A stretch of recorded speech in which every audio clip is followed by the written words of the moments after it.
Hello, my friends on YouTube. For a while now, I did not make videos because the situation actually is depressing and I don't want to depress anybody. However, I received a good question I thought it is worth answering to on a video by Mark Murberg. Um, and the question is, how come um,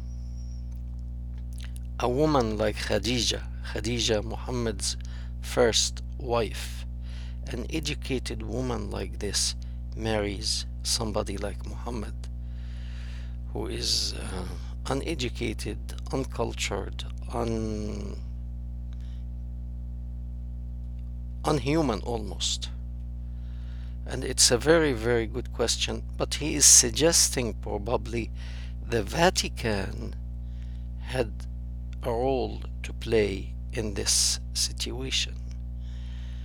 And I'm going to explain.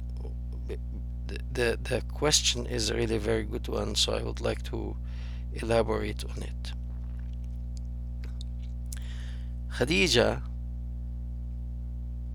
was 15 years old, 15 years older than Muhammad. Muhammad was 25 years when he married her. She was 40. She was a widow once. She was divorced once and she became a widow from a second husband. And in this culture, at the age of 40, practically the woman is unwanted, especially somebody like Khadija. She is of a very, very wealthy and influential family in Arabia at this time. So to remarry again is near impossible. She knew that she cannot remarry. She was Christian, and she found out that it is difficult. And Muhammad was desperate to find a wife even before Khadija. But because of his upbringing, and there is, how do you say that? Uh, uh, there is a doubt about his birth, that he was an illegitimate son because he was born. Some books record that he was born 4 years after his mother's husband died. His mother got married supposedly to his father, and 4 years after the death of this husband, his mother delivered Muhammad. And some people say it was 2 years only. Anyway, whether it's 2 years or 4 years, there is no woman in history can bear a child for 2 years or even for 1 full year. I think maximum probably 10 months. So that is a big thing. Your lineage, your line, who your father is and grandfather. In this culture, it was very big thing. Not only a human, horses also had lineage and had to have record,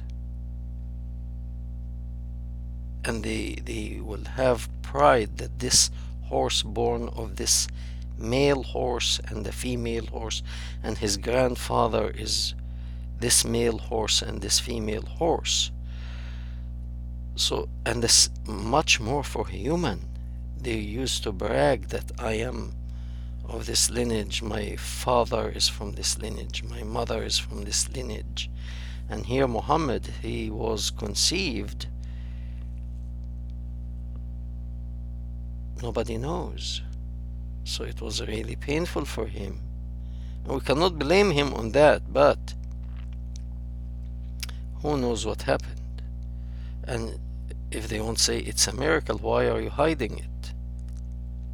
Anyway, so every time he tried to get married, no one wants him. No one wants him. So at the age of 25, and he was not married, this is very strange in Arabia at this time, in this culture. So he was supposed to have been already married for 7-8 years. He has 2 or 3 kids, and probably he has more than one wife. But no one wanted him. And actually no one wanted Khadija, because she was 40 years old, a widow once, divorced another time, divorced of another man. So, and at the age of 40, you are really not so many people interested in you.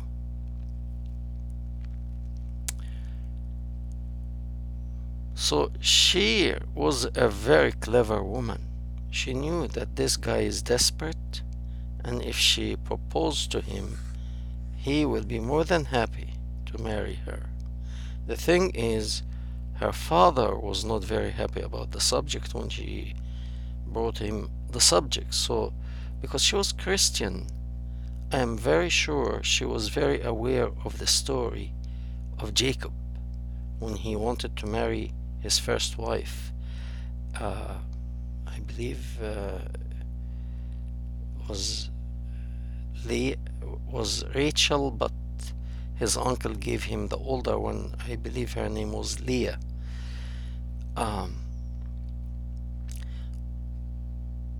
And the way he did that is he took Jacob at the wedding night.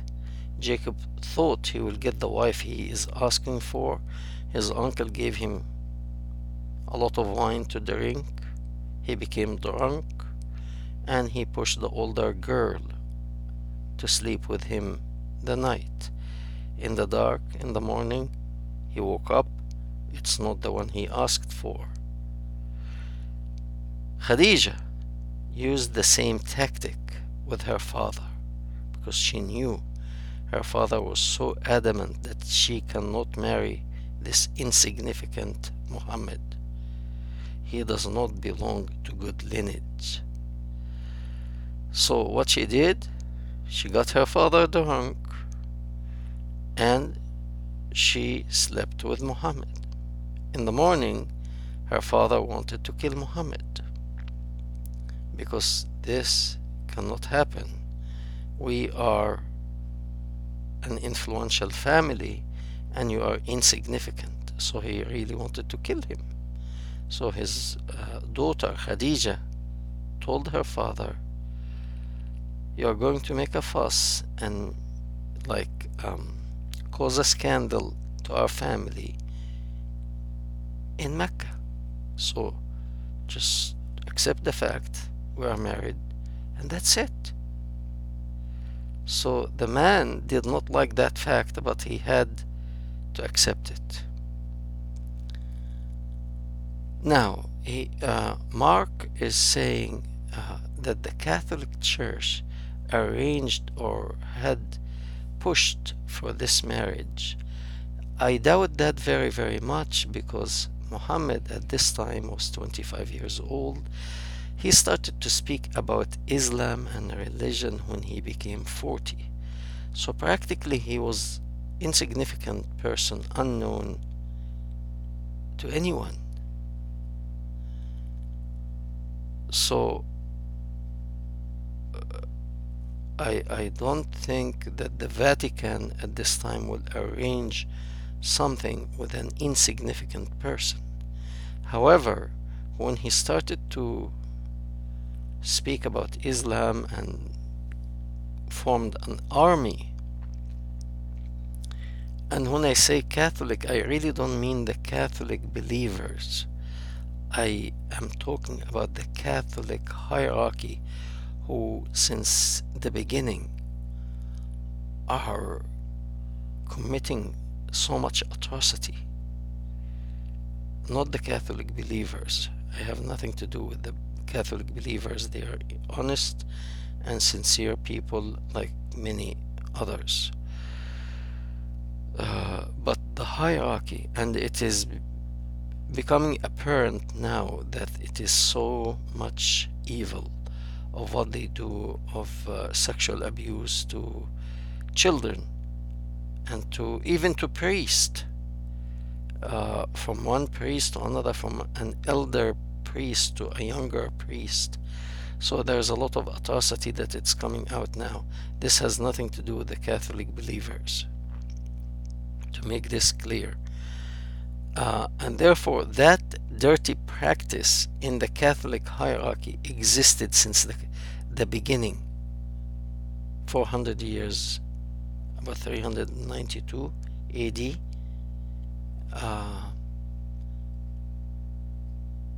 When Christianity became the state religion controlled by the state, and the state created that Catholic order, and the Pope was the puppet of the state, report to the Roman state. And you have all kind of perverted people joined this hierarchy to control people and abuse them, abuse men, women, boys, and girls. And these people are the people who probably, when they saw that Muhammad formed an army, understood that this army can be always on the back burner in case if the Catholic people, the Catholic believers, rebel against the corruption in the Catholic hierarchy, open the gates of hell and let Islam eat them up. And that's what they did. This exactly what they did, until Islam was almost going to turn on the Roman state and destroy it. This when the Roman state formed a stronger army and pushed back. But they wanted them just to control the masses, control the Catholic. When it's too much control, they push back. So I don't think despite of, you could say that the Catholic hierarchy and Islam are two faces to the one side for the same coin, each one of them a side of the same coin. But I don't think it was actually arranged since the beginning by the Catholic hierarchy, but they used it afterwards. And to end up also in World War II, the Pope was aware of the atrocity that Hitler was doing to the Jews in Germany, in Poland, and in all over Europe. He was aware of this atrocity, yet he chose his order to look the other way. And he did. And he allowed the murder of 6 million Jewish people and the gypsies. Okay, nobody talks about the atrocity he did to the gypsies.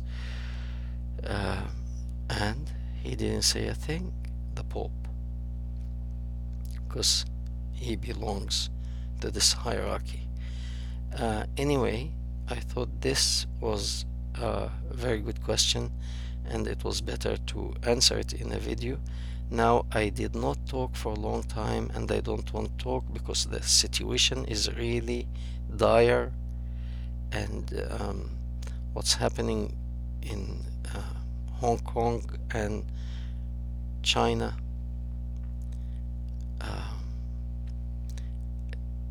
is not a very good sign. Also in Egypt, Libya, uh, Iraq.